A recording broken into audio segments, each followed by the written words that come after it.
Yo,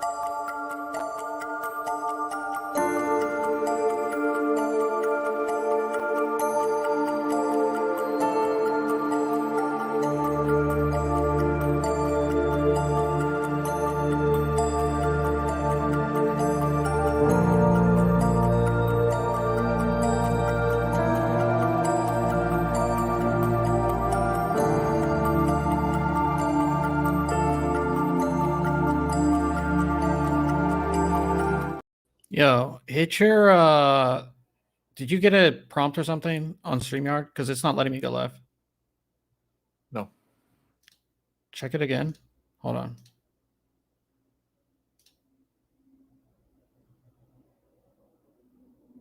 Nothing? I see go live up there, but no. Why don't you click go live?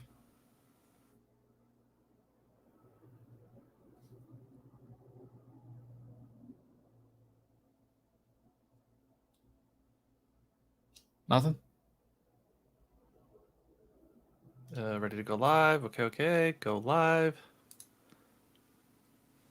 It just like spins and then goes away.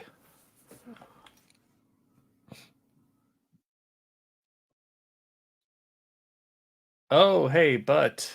Oh, he went away. We might be live. I think we're live. We are live. Oh, we'll have Bob pop back on here in a second. Add to stream. Nope. Hey, get back here.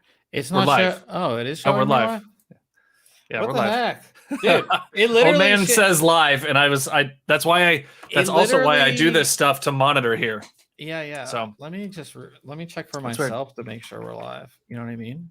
But anyways, guys, welcome to the ThinkComputers Weekly Tech Podcast. We take a couple weeks off, and no, it literally.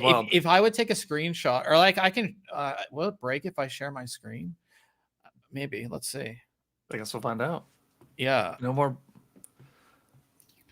So here's our screen, and it's like all this, but it says go live. Yeah, it says go live, like it's not live. So and usually, like in the top left, you get like how long it's been going, and we can see how many people are watching and all this stuff. So that's all broken. So we're gonna stop sharing that screen. But yeah, guys, welcome to the ThinkComputers Weekly Tech Podcast. This is episode, I believe, 348. And of course, our podcast is brought to you by Amazon. If you go to thinkcomputers.org/Amazon and happen to purchase something, that gives a little kickback and keeps the podcast ongoing. With me, of course, Ryan was leading off the podcast by himself. He's done that one other time. You like dropped all of a sudden, and it was like my big face, and I was like, oh, this is weird. And then I looked over and saw myself big there, and I was like, oh, hey, we are live. I was no, I thought that we didn't go live, so I was like, let me refresh the page. Maybe it's like a mistake. Yeah. But it's definitely a mistake. And we've been having some StreamYard issues with recordings as well. So maybe they need to fix some things. But yeah, we are back. We didn't do a podcast last week. And the last time you saw us was before the Consumer Electronics Show. So before CES. Right. And we did that one live. And then we did all of CES, and we were completely just like drained that week. Yes. And then I went to Hawaii right after for a vacation. Yeah, you just got back. Yeah, I got back last night. Last night. I didn't even have my computer set up. Well, I had like my tower set up, but I didn't have any of the streaming stuff set up. I had to like, plug my mic back in, plug the audio in, like everything. So it's been a really, really busy day, but it feels good to be back. It's good to see Old Man in the chat and letting us know that we are actually live, because thank you. You would just be talking, and yeah, it would not be great. But yeah, it's Hawaii was awesome, man. It's the first time in Maui. It was good to take a break. It was like the one day we just didn't do anything, and I sat on the beach, and it felt nice. Like it felt so good to just do nothing. Your first time to Hawaii? First time to Maui. I've been to Oahu and Honolulu, but I was never in Maui. And Maui's like a lot more remote. It was really cool. I did a lot of fun stuff. I surfed for the first time. Yeah, how'd that go? It's very hard. It's very hard. But what's great about like obviously I live in California now, but what's great about Hawaii is there's like beginner beaches. And it's like, super small waves, but they're very consistent. So the hardest thing about surfing is like, good waves. But this one beach where I was surfing had like the perfect beginner waves, just one after another. So it was pretty easy to kind of get, used to everything. I got up on a few waves, which I felt pretty good about, but it was a workout. Like I was dead tired after. I bet. So yeah. But yeah, what did you do this past week? You got back from CES, just got back, went back to work. That's about it. Yeah. Nothing nearly as exciting as Hawaii. So yeah. Well, like I said, it was a horrible decision to do that back to back because basically I drove back from Vegas, back to San Diego, and then that next like day and a half, all I did was edit all the videos that we shot at CES so I could have it all done before I went to Hawaii, which was all day. And then I had to pack for Hawaii and then just leave. Like it was no time. I literally had no time for anything. But now, yeah, we are back. It feels really good to be back. It feels good to be back in front of a big monitor. I basically when we were in Vegas, it wasn't as bad. But this past week, I was just on a laptop, and it feels good to be back in front of the 49-inch monitor, which is awesome.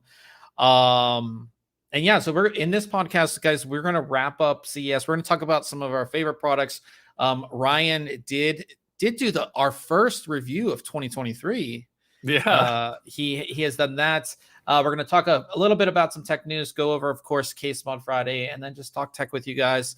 So if you are in the live chats, definitely say hi. We can't see how many people are viewing because StreamYard's broken. So hopefully we got some people in here.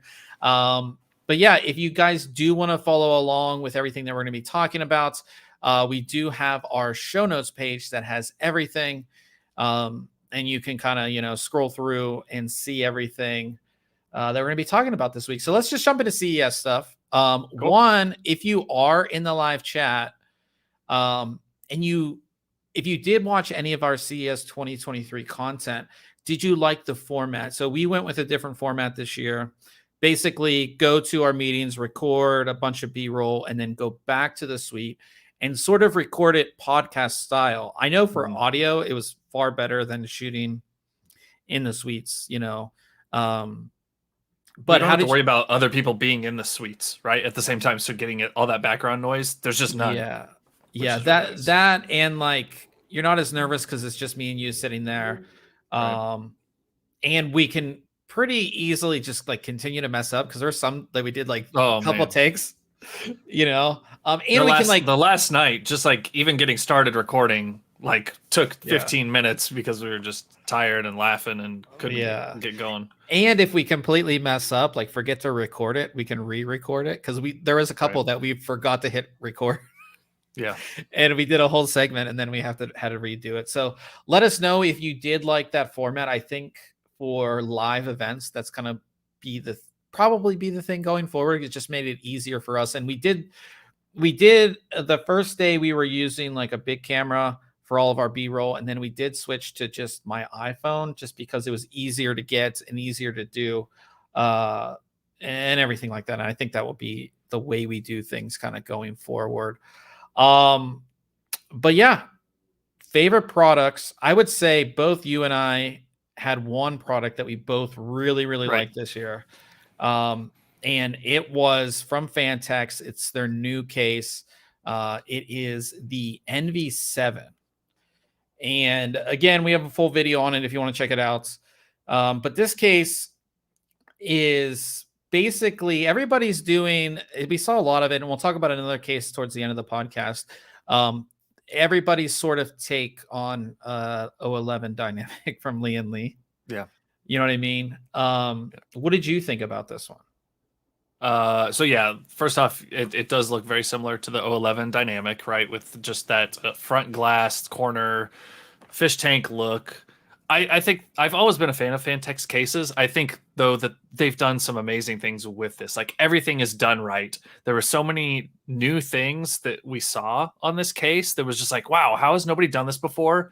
And they did it in a way that it's like, yeah, that's probably the best way to do it. Like the back of the case and how the panels come off, and just, I don't know how in depth you want to go in talking about the case, but there's just like all sorts of awesome features that just make sense. Yeah, and it looks great too. yeah. I mean, these look absolutely awesome. I think the thing I really liked about it is just like you said, everything was sort of just they thought of everything, just like this bottom section.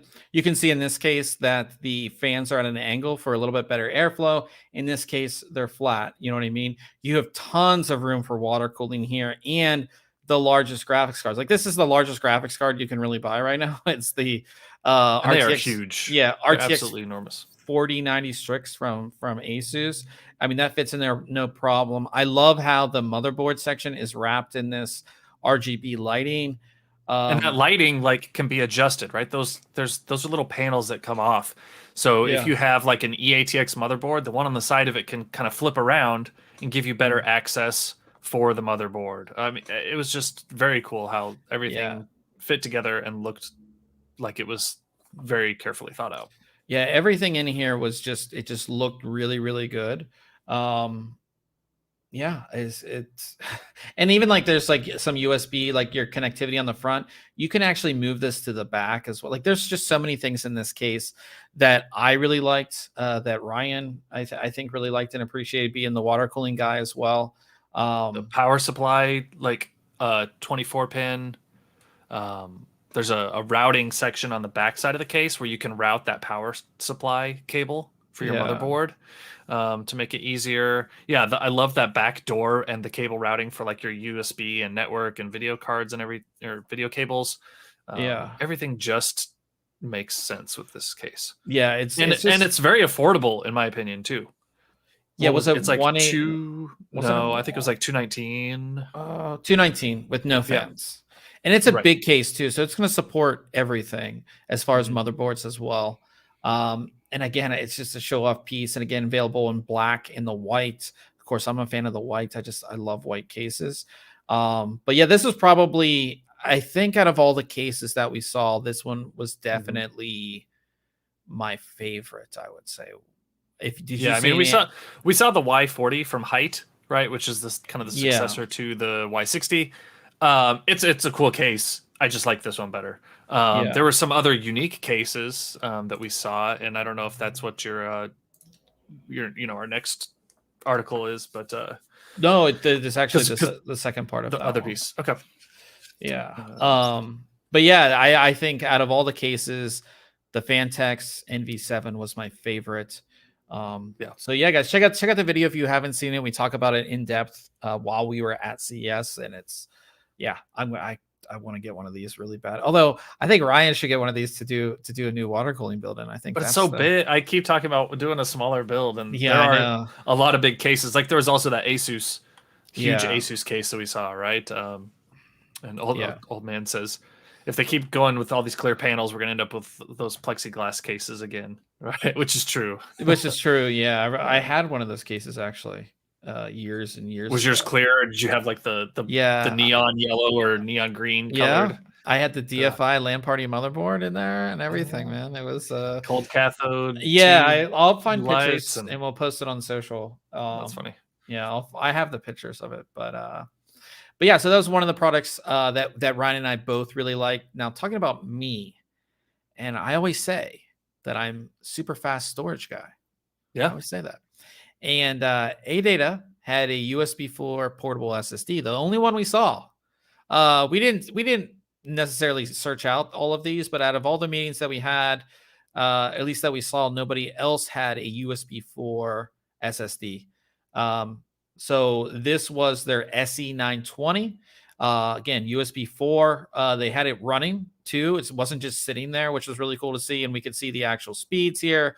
Around 3,800 megabytes a second read, 3,200 megabytes a second write. A little bit bigger of a drive, and it's sort of like you can kind of see in this picture this little opening. If you press down on the drive, it kind of pops up and expands, and there's a little fan in there to help keep it cool as well, which was really, really cool to see. I just love super, super fast storage. I think it's something that, like, you know what I mean?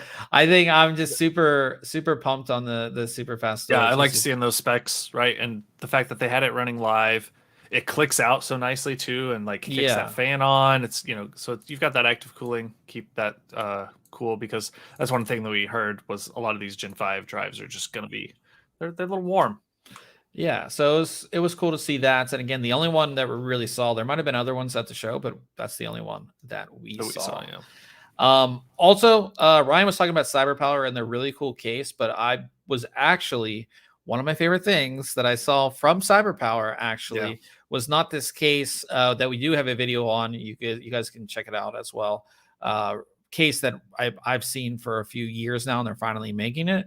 But it was actually their mechanical keyboards. Now, again, when we talked about it in the video that we made on these, but I'm a guy who's not going to build my own mechanical keyboard. I just don't have the time. It's just not something I want to do, at least right now. And even if you are, it can be confusing. Like, you want a certain chassis, you want a certain type of switches, you need a certain PCB. You're not sure if they're going to be compatible. There's all these things when you're doing your first build, I would say. And what CyberPower is going to do is they're going to do sort of a build your own mechanical keyboard. Just like you can build your own PC through their online system, they're going to be able to do that with keyboards. Now, all of the chassis will be the same, or the casing will be the same, but then you can choose the different type of top plate, the different type of padding. I believe the PCB will be the same, but then you can, of course, switch types, different colors of the chassis, all these different things that you'll be able to configure, and then they'll build the keyboard for you and ship it to you. And again, you also have the ability to choose different cables, things like that. So you can have a really high-end keyboard built for you.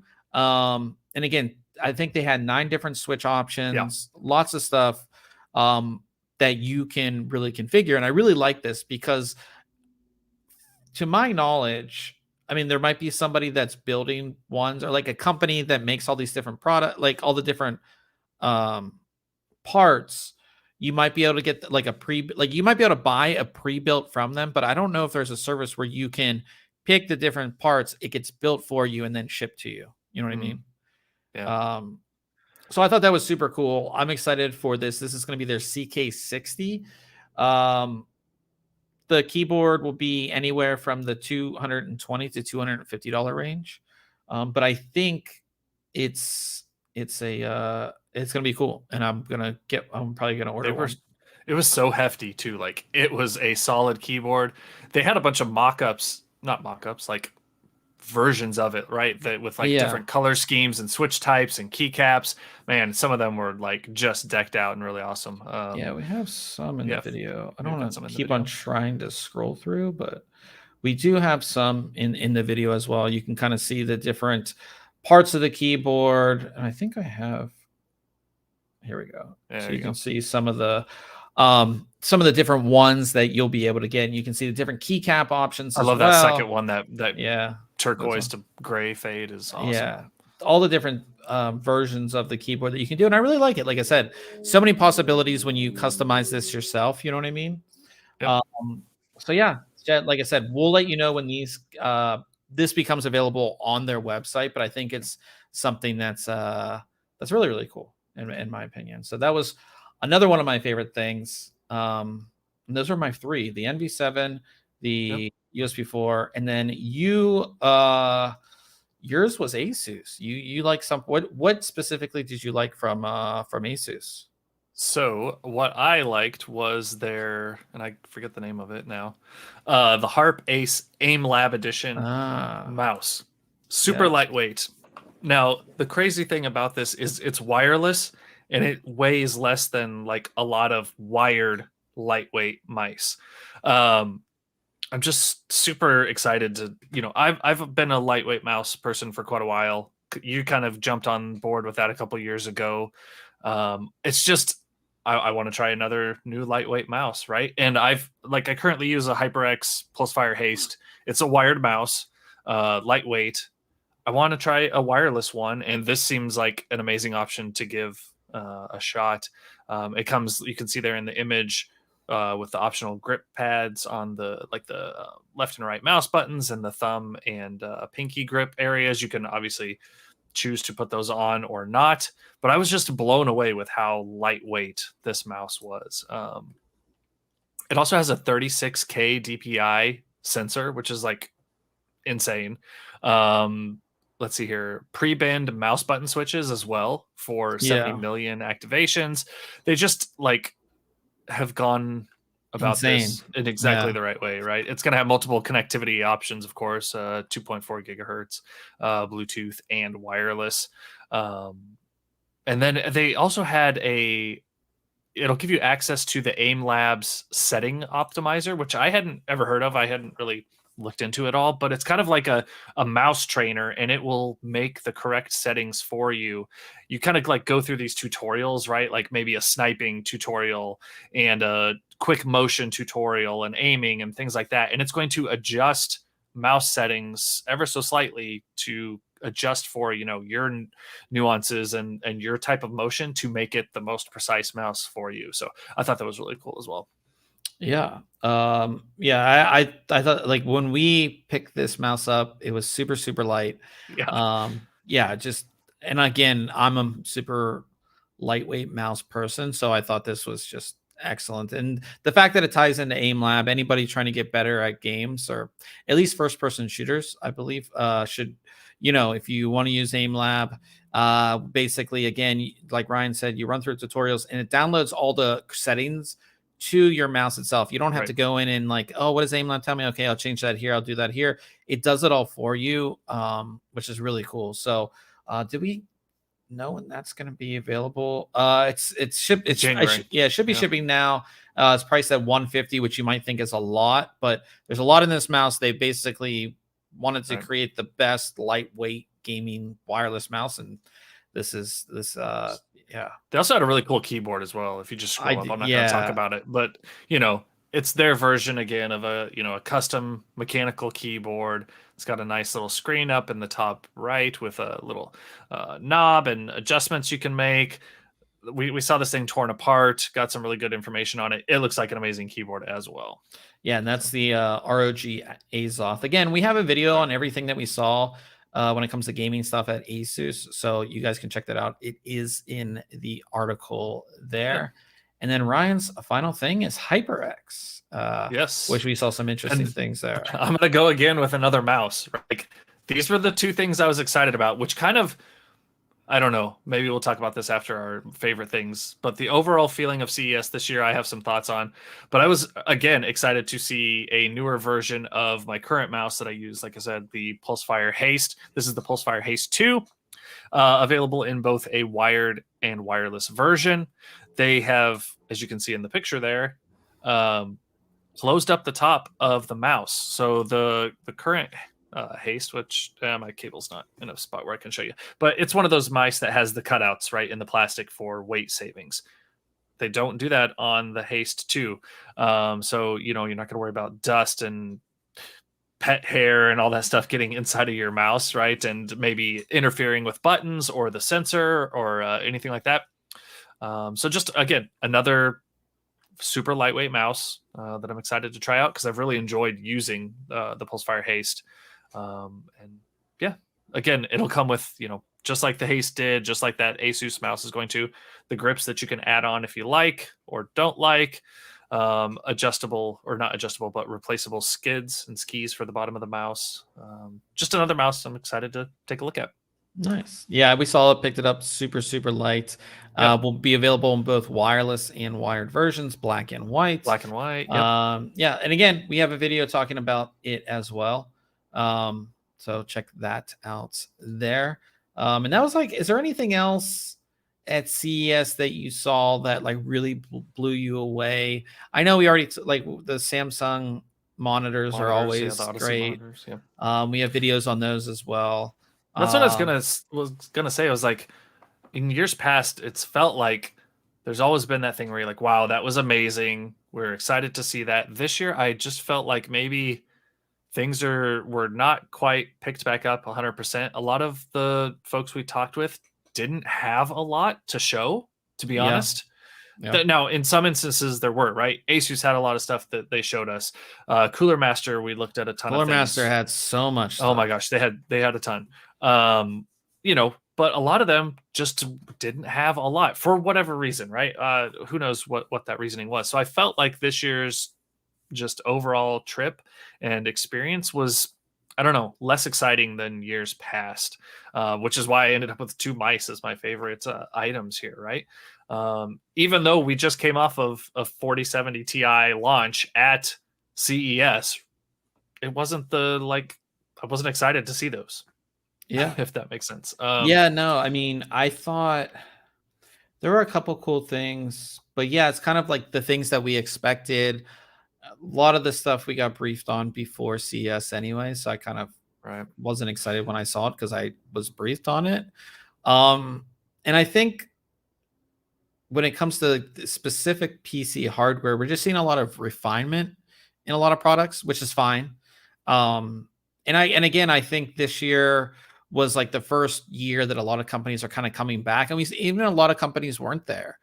So they're spending a little bit less money as far as new products and as far as going to the show and things like that. But overall, I think I had a great time. It's CS is always crazy No, I because still had a good time. yeah, Absolutely. it's always a good time, but at the same time, it's so much work. Like most of this, I barely slept that whole week. Yeah, you had some really late nights for sure. Yeah, editing all the videos that we were putting out because you want to put them out during the week. Yeah. But again, I do think our setup this year was good as far as covering the show, and hopefully you guys appreciated all the content that we put out. I didn't really count how many videos we put out, but we did it. We did a bunch, and we still have a bunch of like short format videos coming as well. So it's just a lot of stuff, but it was like I said, it was a lot of fun. It's good to see Ryan in person. I hadn't seen Ryan in person in 3 years, so that was kind of cool. We did 17 videos. Nice. 17, 18, yeah, nice. And we did some shorts too, right? Yeah, there's a bunch of shorts. In there as well. So lots of stuff. But yeah, that's pretty much CES, guys. If you do have any questions about the specific products to be covered at CS, just let us know. Hit us up on social media, or just leave a comment below this video, and we'll definitely try to answer it there for you. But lots of cool stuff to look forward to this year. I think we saw some products that would be coming out a little bit later. But we'll move to reviews, and I don't know. I guess Ryan, if you want to share this on your screen because you're the one who who reviewed this, so you can kind of run through it. But a new AiO from EK. I think this is our first EK product that we've reviewed as well. Yeah, I know it's definitely the first one that I have. Whoops, cancel. I gotta remember how to use StreamYard. We're a little computer and all this, right? We're a little rusty because, like I said, we did the one live in Vegas, but it's been like 3 weeks since we've sat down at like our computers, right? And actually did for this so it's been a little bit. Oh, interesting. So it doesn't show, huh? Okay, cool. Whatever.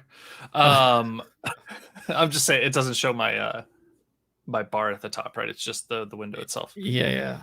Inside the processor. Anyhow, yeah. So I took a look at a 360 millimeter AiO from EK. It is their Nucleus CR360 Lux D-RGB cooler, right? That's a full mouth. Huge name. It's huge name. Whatever, that's fine. One of the things though I want to talk about first is like the presentation. You know how like you're open. Well, I don't know because I don't have an Apple phone, right? But that you always hear about the iPhone unboxing experience and like a premium phone unboxing experience. That's almost what this was like opening this up, which kind of gives you like a nice start, especially if you're maybe a newer person to cooling.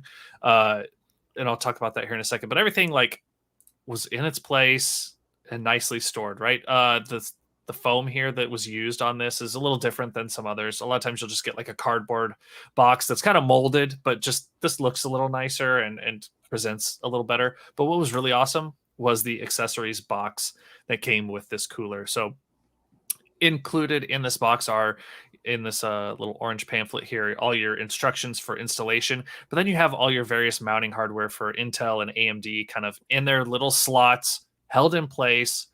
You got your thermal paste here. You do have a couple bags of screws, but most of the time with a lot of these AiOs and the kits you get, it's just like a Ziploc bag with a bunch of little Ziploc bags inside of it.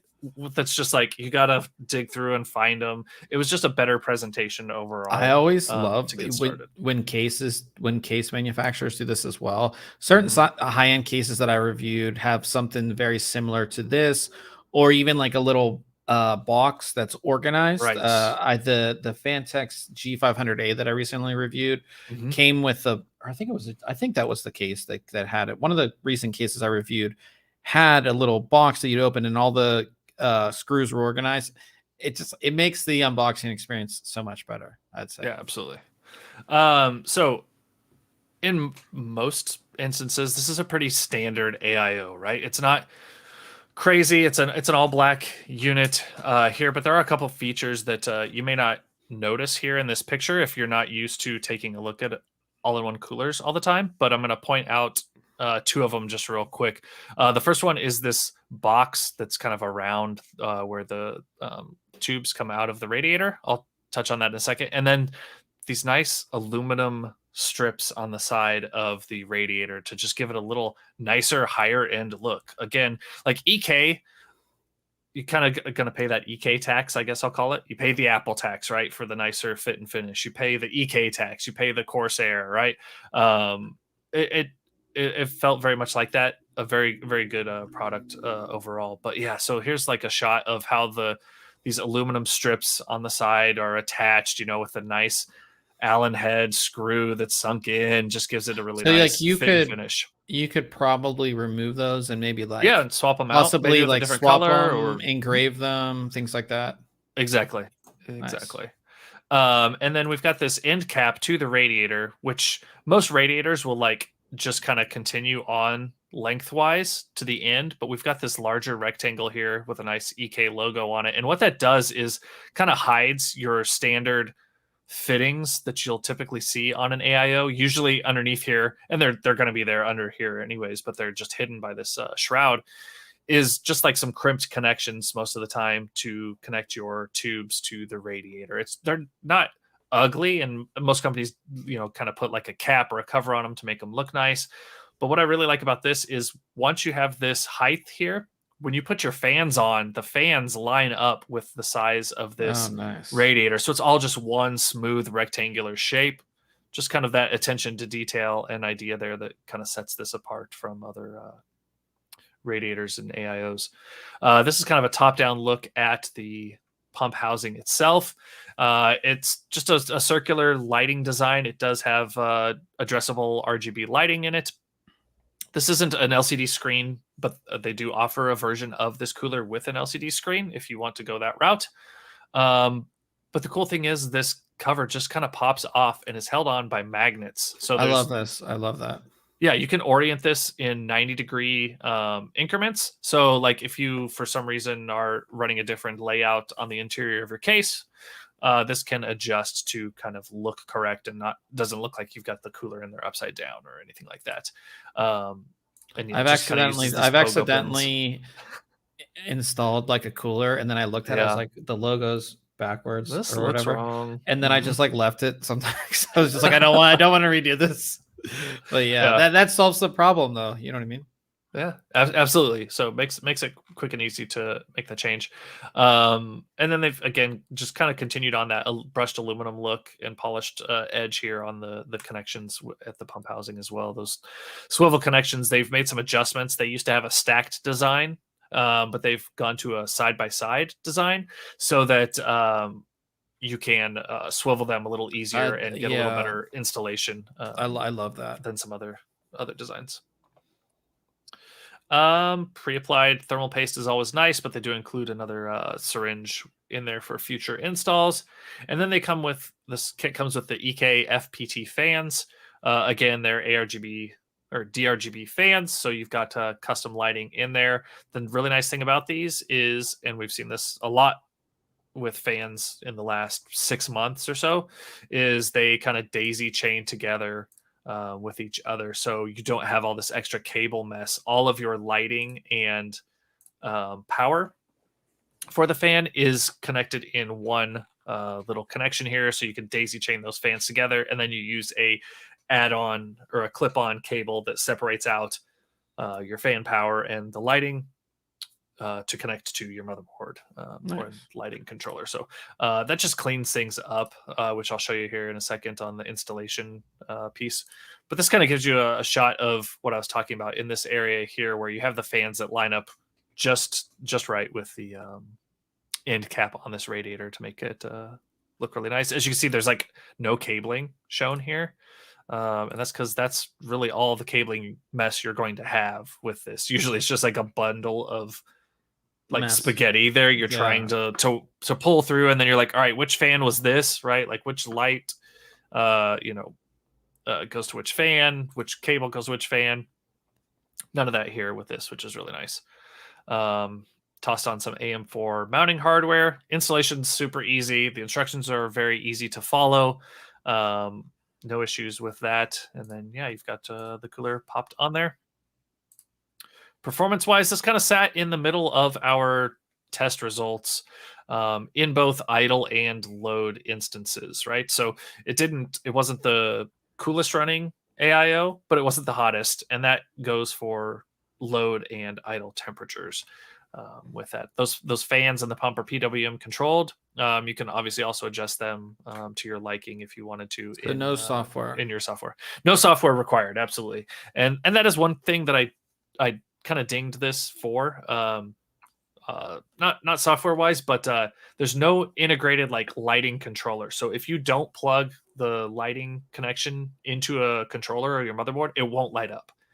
Most AIOs will have like a default like rainbow, right? Yeah, even if it was just do one default. color. Yeah. Right. There's nothing like that on this. So if you don't have it plugged in, it's just not going to light up. Yeah. So that kind of stinks. But in most cases, you're just going to connect it to your motherboard or a lighting controller and go on with your life. So I really liked how the EK logo is also illuminated. At first, I thought it was just like a transparent like light channel that would carry on from the lighting ring. But when you take that cap off, there would be no reason for it to have any of those connector pins unless there was an LED inside this logo, right? Oh, nice. Because when you take this off, it's translucent plastic behind there that has the lighting that shows up. So anyhow, I thought that was kind of cool. Just some glamour shots here of the cooler. Overall, I gave it an 8 out of 10. Price wise, it's $189.99 right now over on Amazon. Comes with nice looking fans. Performs moderately well, right? Like middle of the pack. That's not bad by any means. To be running in the middle.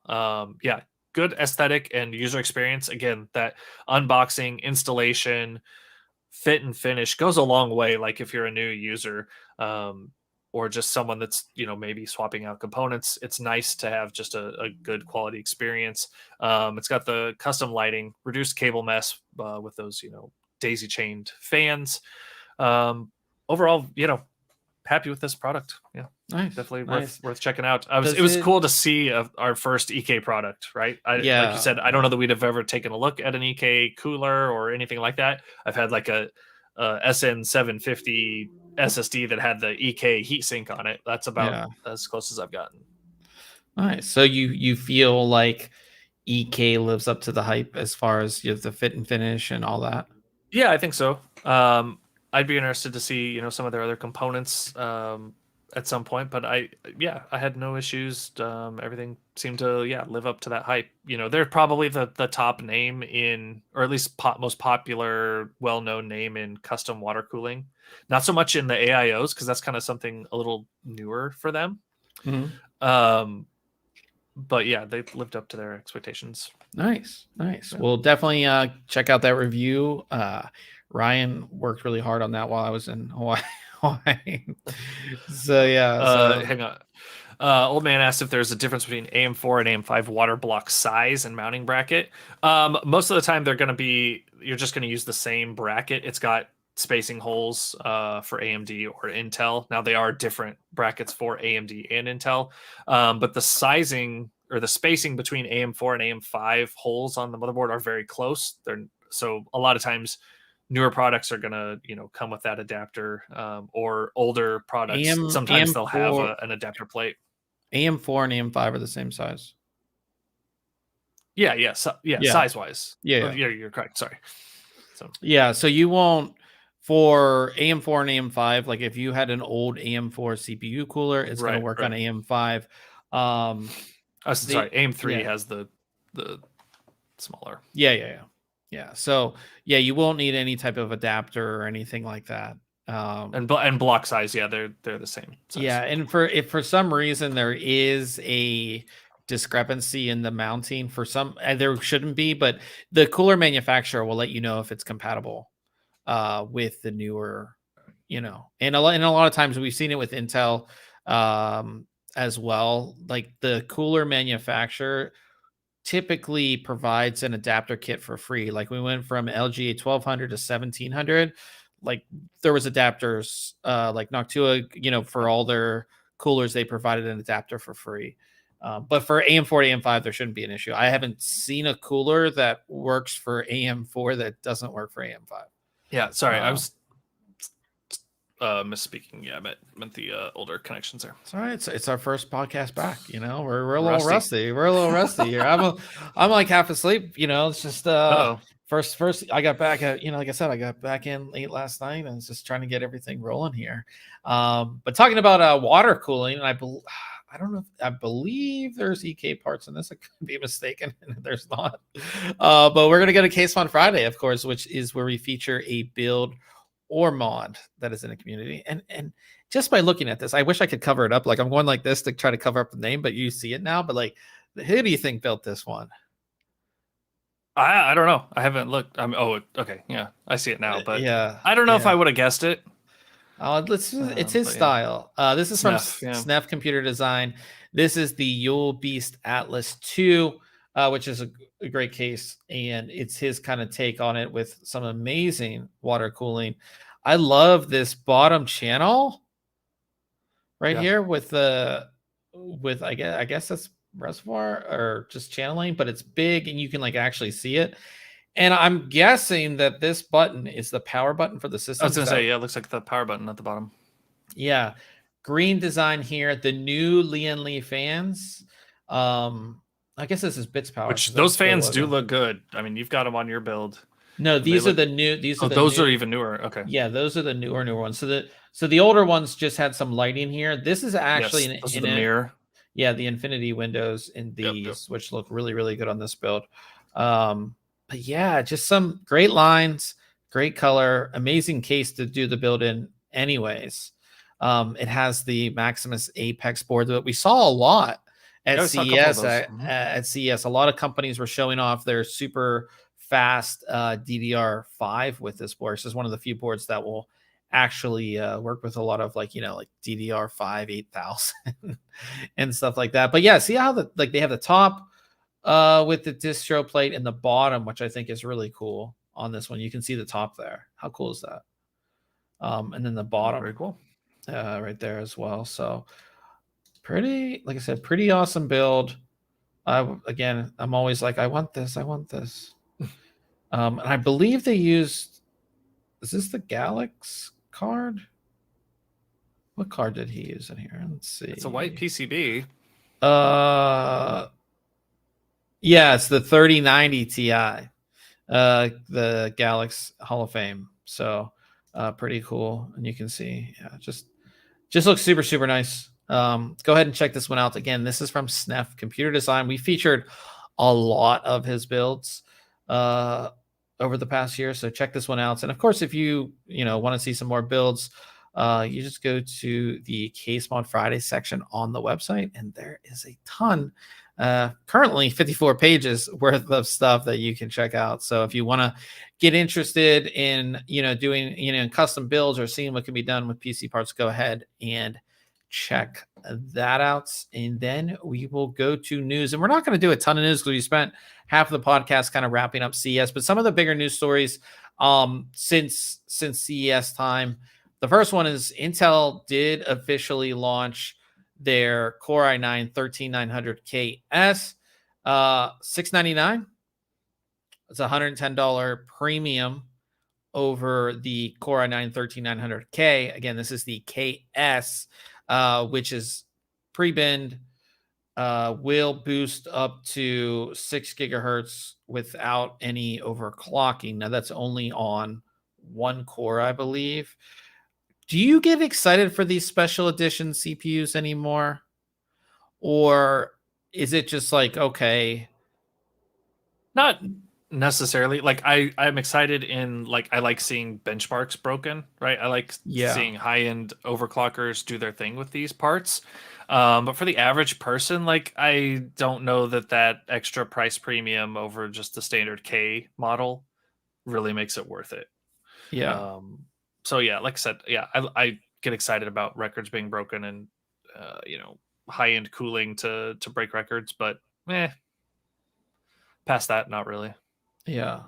Yeah, I think that yeah, I don't get super sad. I don't think I would spend the extra $110 either.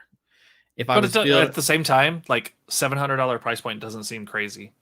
No, because again, what was the company that would sell the pre-binned Yeah, I don't remember, but they were charging a premium for it. Yeah. So I think again, if you want the fastest Intel processor that's currently available, this is it. And if you're doing a build, the extra $110 isn't necessarily crazy. Right. So yeah, so that is official. Finally, we knew all the information for the most part, but it's all out there. There are reviews of this out if you guys want to check that out as well. One thing we also saw a ton of at CES was RTX 4080, 4090 laptops. Yeah. We saw a ton of these, and these are crazy as far as performance. I know that it's not the actual RTX 4090, it's cut down version, and that's always pretty much been the case. But a lot of people are really upset with the naming. But in any case, these new laptops you can pre-order certain ones on February 1st from all the different manufacturers. We've already seen leaks of the MSI ones, and like the 4090 laptop is like, I think they said $4,700. They're getting up there. But again, it's more or less like a desktop replacement. Remember, you were playing. I played a couple things on. You were playing I did a racing game. Yeah, racing with 3 4K screens. Yeah, I mean, being powered from a laptop that was not all that thick. Like it wasn't a massive. It wasn't a massive laptop. I think was it one of the 16 or 18 inch? I think it was a 16. Yeah, it was a Razer Blade 16. So I think if you're looking for very much a desktop replacement, or if you are a laptop person who's doing gaming as well as video editing, things like that, and you want a super powerful laptop, these are going to be the ones to get. And you're going to see prices increase because the amount of performance that you're getting out of these, especially compared to previous generation laptops with, 30 series graphics. I mean, these are really pushing the envelope here. So sure. I'm not in the market for that type of laptop. I don't think I'll ever be, because I just don't. You're just going to use your main rig to game. Yeah, like I'm going to use my main rig to game. I'm not, when I travel most of the time, I'm not sitting down to game either. You're not going to Hawaii to play games? No. Exactly. Exactly. So it's just, I don't think I'll be in that market, but there are a lot of people who are in that market, who would prefer a laptop over a desktop, and then they want to be able to travel with it. So these are going to be expensive. We'll talk about when these come out. We'll definitely see some reviews and see what these machines can really do. Just like the Fantex N7, NZXT is doing the same style of case. They have their H9, which looks like this, which I'm sure I can just find better pictures than we have. But yeah, I mean, I think everybody's doing this, right? I don't necessarily like this at the top. If the sunken down look. No, that's a window. Oh, they have the mesh top as well, though. Yeah. You can get the Flow, which has the mesh top. Now, what do you think of this one? These are what? Why is the Elite 239? I looked at these, not super close. I didn't do like a direct comparison, but I noticed. Oh, this one probably comes with the fans. Yeah, this one comes with 4 fans. But what do you think? Like overall, I mean, everybody's doing this now. Everybody's doing the 3-panel, which I'm definitely a fan of for sure. Mm-hmm. I mean, I like the look of it. This is just NZXT's take on it. Yeah. Man, I haven't looked at an NZXT case in forever. So, yeah, I like it. I don't see anything wrong with it. Yeah, I Price think wise, like especially the Flow, $160, perfectly fine price there. yeah. I didn't see the back chamber. It looks like your power supply goes Power in supply, there, some drive drives storage there. Yeah, and then you have they have the cable tie downs here up here as well. This section makes it so you can install stuff pretty easily too. And those you can probably put SSDs on all this section as well. So, there we go. So yeah, like I said, I think these do look nice. I like it. I think everybody's gonna have a case like this. Lee just started. That's gonna be hard to get away from a case design like this. Yeah, I think it's gonna be the thing for a while. I don't know. What do you think is like the next thing? Yeah, maybe like Old Man said, it would be like the acrylic, like the whole thing is just glass, which obviously wouldn't be great for airflow. I mean, we went from like all glass panels, like I said, like this one has the top glass panel on every side. But I like this case. I think it's cool. Yeah, I'd like to see some reviews of this case as well. So maybe we'll get one into review. And then finally, new M2 Pro and M2 Max chips from Apple. I know we don't cover Apple stuff that much, but I wanted to throw it in there. New MacBook Pro and Mac Mini coming out, and they're going to do 14 and 16-inch on the MacBook Pros. A lot of people are excited about these. Just again, like Apple, we've talked about this since the M1. The amount of performance they're able to get with their own chip, how they can obviously have full control over the chip. These are going to sell. These are going to sell out like crazy. Oh, yeah. I saw a lot of people really excited about like the entry level Mac Mini. Because of the pricing. I think it's like $599 for pretty nice specs. The only thing that I thought was kind of funny was it only comes with 8 gigs of RAM and it's replaceable, so you can't increase it. But a lot of folks are saying, well, you're so used to that Windows thinking that you don't think 8 gigs is enough. But so which I could be right. Absolutely, yeah. It's $599. Yeah, $599. Yep. It's their M2. Yep. Yeah, 8 gigabytes, 256 gigs SSD in there. I always think it's a Mac Mini, right? That's what it's called. Yeah. I always think the Mac Mini is such a cool little machine. You know what I mean? Yeah. And a lot of people use it for a lot of different reasons, but I think our buddy Jim over at Home Gadget Geeks, he uses one for his podcasting setup and other work. So so you can go from obviously $599 to the high end. Can you like max these out? Yeah, so you can do the higher end CPU. You can put more, $400 for to double the memory. Oh, $2,400 to double this. How much can let's put 10 gig Ethernet on it. We don't. Well, we'll just buy all the software. How much we get? $5,000. Yeah, we're up $5,000. That's not bad. I did see a lot of people recently. I was like, when I was on the flight, I was like on Twitter just because I was bored. And a lot of people were talking about like the trade-in values of, especially like the Mac Pro.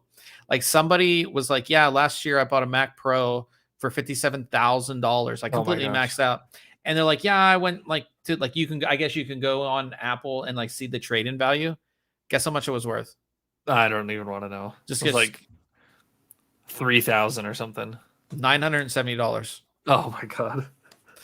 Yeah, it was like, oh yeah, this is the what's the game? This is the games, or is it? Yeah, this is the GameStop of yeah. Like when you try trading your PC game, they're like, when you trade in Pawn Stars, you're like, yeah, best I can do is $1.25. Yeah, so it's kind of funny, but yeah, really cool stuff from Apple. Again, I know we don't cover it that much, but I think these are a lot of people are going to buy these, and it's good to see on the Apple side, like a lot of performance. They're like generation over generation, they're getting better performance.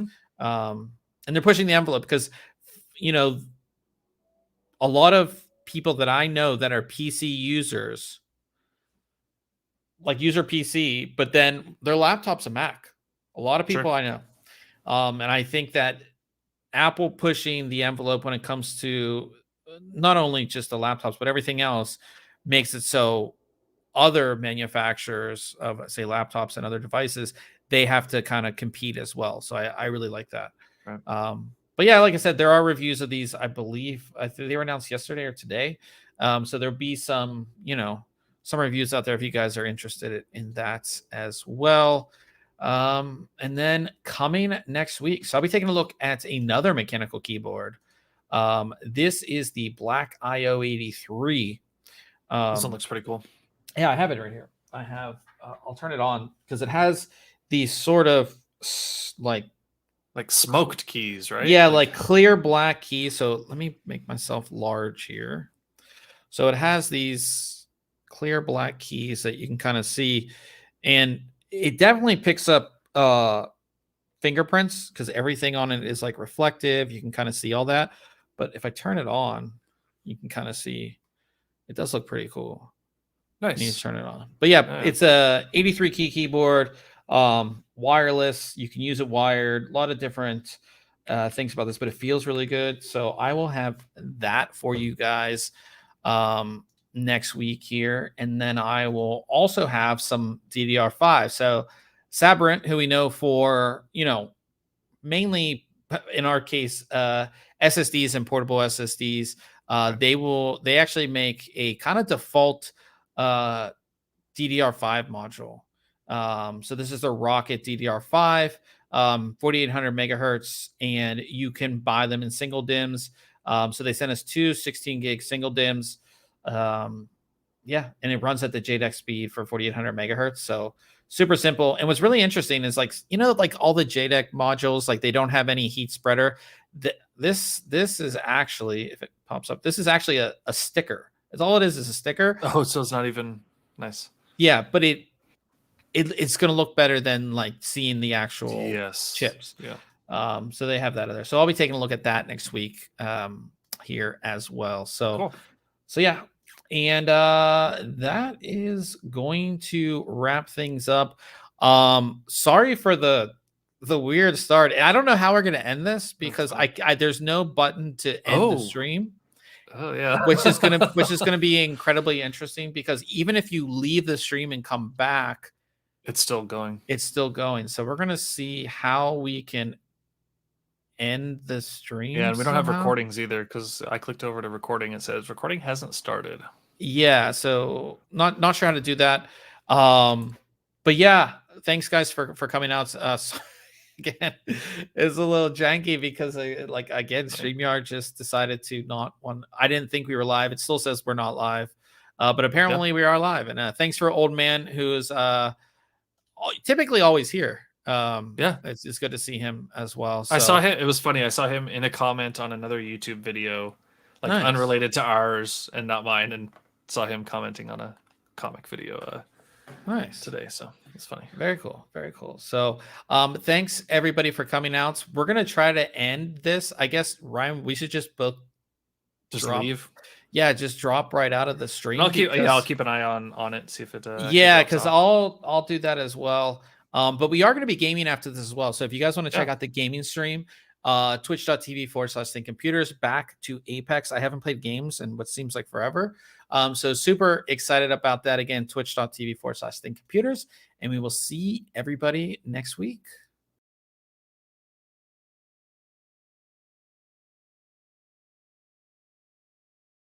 I guess he's dropped without me. We'll see if this ends it or not. Catch you later.